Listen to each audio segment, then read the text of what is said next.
अस्सलाम वालेकुम dear viewers और अजीज तिबा कराम।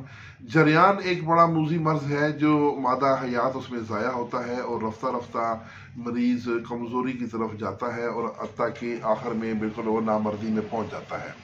तो जरियान का अगर बर वक्त इलाज ना किया जा सके तो ये बहुत ज़्यादा ख़राबियों का पेश खैमा बनता है।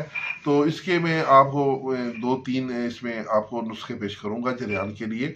सबसे पहले जो सादा सा नुस्खा है कि हरमल ले लें हस्बे ज़रूरत और उसमें प्याज का पानी इतना डालें कि उसमें हरमल डूब जाए और उससे भी एक उंगली ऊपर प्याज का पानी हो। उसके बाद उसको आपने पहले हरमल का सफूफ कर लेना है। सफूफ करने के बाद उसमें प्याज का पानी डालना है, क्योंकि बाद में अगर इसको पीसेंगे तो फिर पीसना मुश्किल हो जाएगा। लिहाजा पिसा हुआ हरमल लेके उसमें प्याज का पानी डाल के खूब उससे एक उंगली दो उंगली ऊपर हो और जब उसमें जज़ब हो जाए उसको खुश्क करें खल करके। जब आपकी दवा तैयार हो जाए खुश्क होके तो ये खुराक इसकी आपने 2 ग्राम की खुराक सुबह नाश्ता के बाद आपने रोज़ाना देनी है और कोशिश करें कि दूध से दें।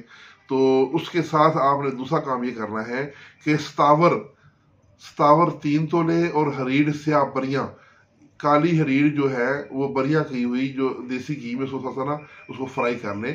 तो बिल्कुल जलाना नहीं है, हल्का सा बरियां करना है और ताकि वो चर्ब हो जाए। तो 3 तोले सतावर और 1 तोला काली हरीड़ बरियां, इनको मिला के खूब खल करें और ये दवा जो है ये 5 ग्राम आपने रात को देनी है।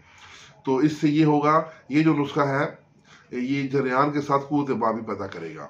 तो ये 15 दिन का कोर्स है कुव्वत बा और जरियान का खात्मा करेगा और कुव्वत बा को पूरा कर देगा। अगर सिर्फ जरियान हो तो सतावर और हरीड़ वाला नुस्खा अकेला ही काफी है।